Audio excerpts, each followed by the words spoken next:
The inspiration for my talk today is my dear friend, Jamie Zimmerman. She was a TEDxBushwick 2015 speaker. She spoke last year about the power of the gap. She is no longer with us, and in her loving memory, I wanted to continue the conversation about mindfulness and how we can utilize mindfulness to better our communities and choose love over fear. As a psychiatrist for years, all people, regardless of who they are or where they come from, I've realized typically want three things. That is, to be seen for who they are, to be valued for who they are, and to be accepted for who they are. And I always tell people, if that's something you want for yourself, then you have to be willing to give that to others. As a psychiatrist, people also come to me looking for greater peace. And through mindfulness, I've been able to help them achieve more peace in their lives. But there is a direct interconnection between what's going on inside of us and the world around us. And that's where mindfulness comes in. So what's mindfulness? Mindfulness is defined as bringing your attention to the present moment and recognizing your thoughts, emotions, and reactions that are going on in that very moment in a non-judgmental way. And when we're talking about our community, when we become mindful, we give ourselves an opportunity to choose love over fear. So let's talk about the collective consciousness of our community and our city. What happens when we look deeper into the collective consciousness of what is going on in our city and in our community today? What is the pulse? When we look at police shootings, community, law enforcement, talk of gentrification, what is underlying all of these things? And essentially, it's fear. And Gandhi has this wonderful quote that I love. He says, "We think the enemy is hate, but the enemy is not hate. The enemy is fear." And that's what we really have to talk about. So let's talk about fear. Where does fear come from? And how does it develop in the human brain and in ourselves? Well, we're born into this world. And when we come into this world, we have all of our senses: touch, sight, smell, words that we hear, things that we see. And as we grow into our life, we're basically taking in all of the information from around us and absorbing it into ourselves. So that comes from all types of things. Social media, it can come from movies, the books that we read, the words that we hear, the communities we're a part of, the things people say. And what's happening over a lifetime is that the brain is absorbing all of this information. And when the brain absorbs all of this information, what ends up developing unknowingly is a concept called implicit bias. So what's implicit bias? Implicit bias is a subconscious bias. It is a bias in our judgment, our behavior, or our actions.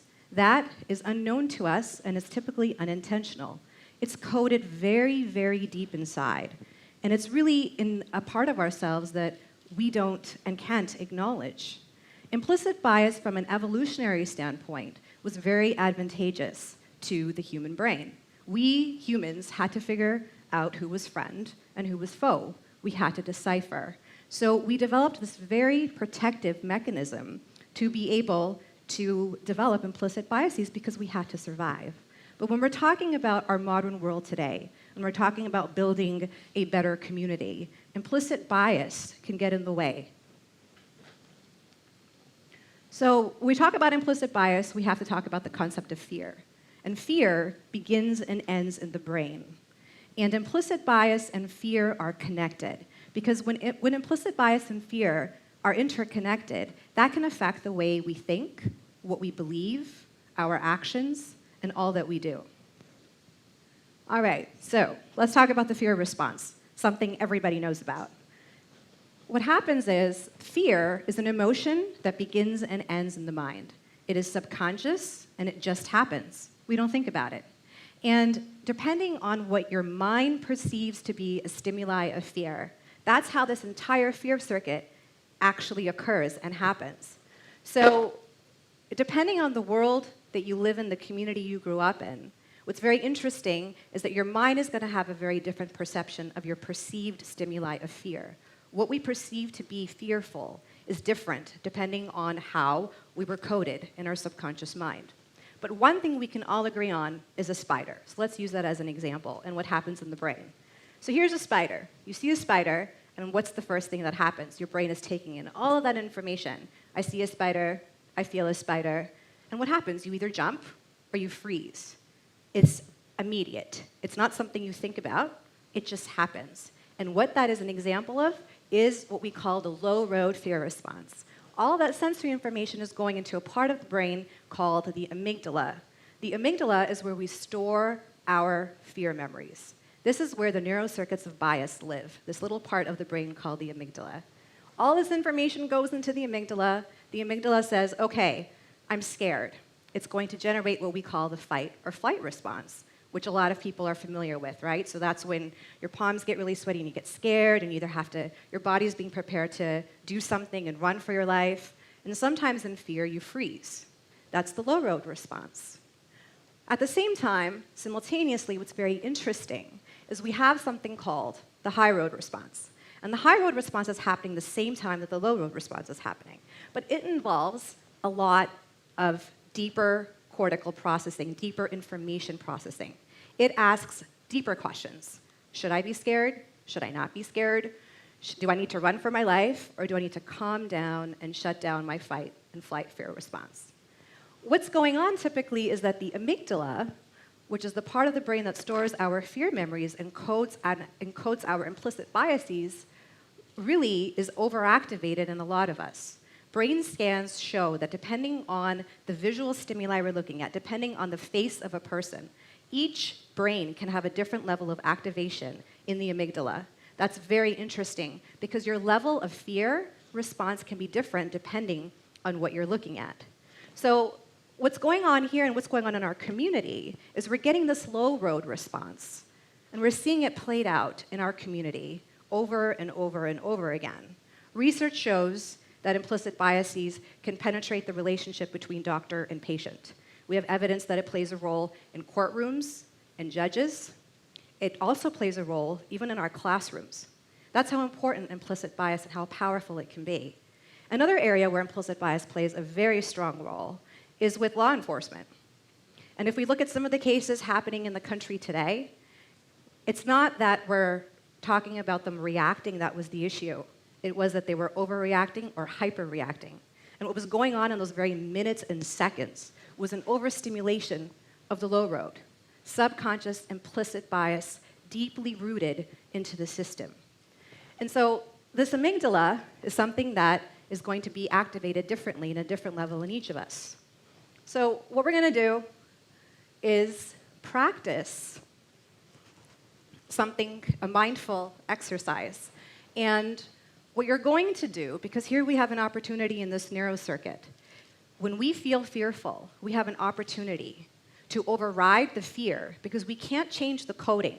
That is not something we can change readily, but we can change what we do after the process has started in the brain. And that's where you can choose love over fear. So we're going to practice a mindfulness exercise. And what I'm going to do is I'm going to show everybody a bunch of pictures, members of our community. These are just faces of people in our community, our diverse city of New York. And as you're looking at these images, I want you to check in with yourself. That's what mindfulness is. So you're going to check in with your thoughts. What am I thinking? What am I feeling? Sometimes it's not a thought. Sometimes it's something in the body. It's an emotion. It's a tightness. It's a feeling of fear or a feeling of openness. And as you're going through the images and you're checking in with yourself and being mindful, I want you to pay attention and just observe. Because what we're looking at as we check in with members of our community is that you are going to have a response.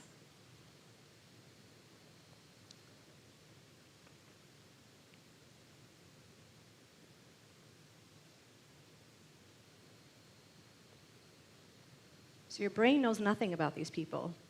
All you have is an image.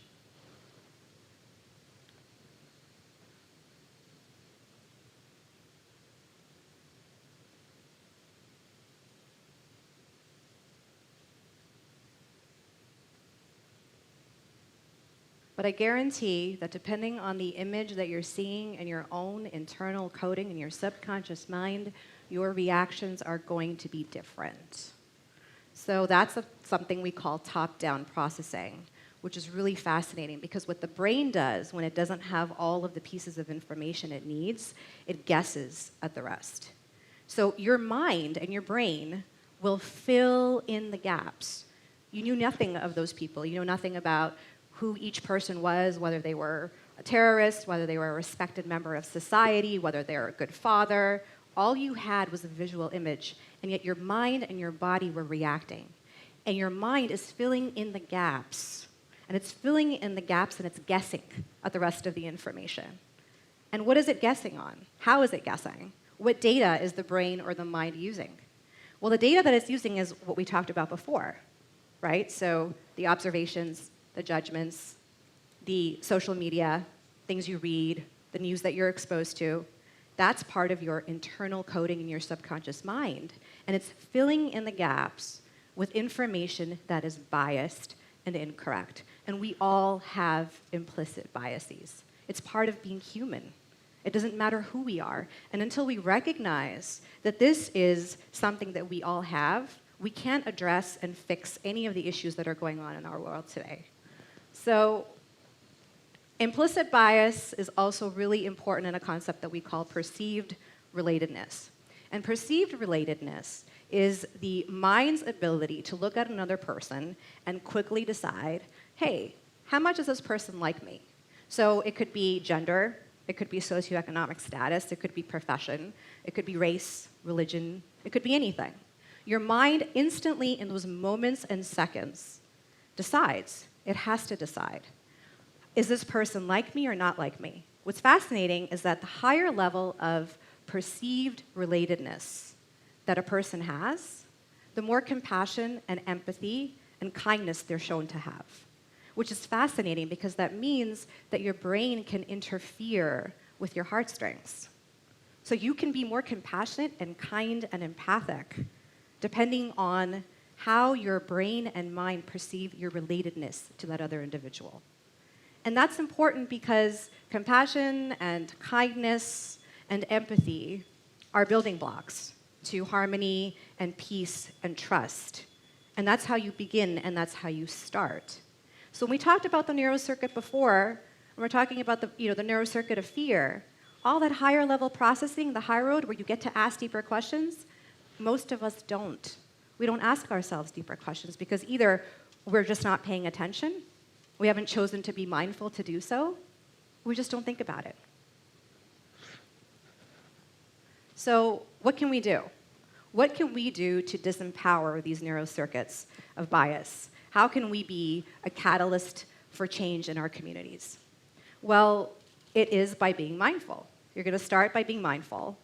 And the way you can be mindful is by consciously choosing to expose yourself to people who are not like you. And that means in any way, age, gender, socioeconomic status, culture, religion. It's really about deep exposure. It's also about being mindful to create deeper connections.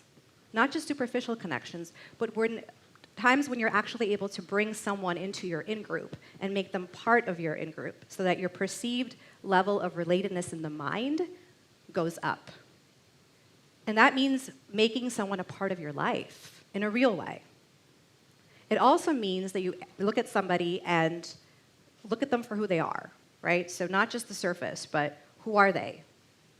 Value them and respect them and care to look deeper, because by you caring to look deeper, you get to create a little ripple in this world and do something differently that you wouldn't do otherwise. The other thing we can do is we always talk about travel, which I think is fascinating because we live in New York City, but everybody wants to travel to all these wonderful exotic places. And yet nobody talks about how we live in a city with so many worlds right here. Worlds that we don't ever entertain or visit, and yes, it's so easy to do so.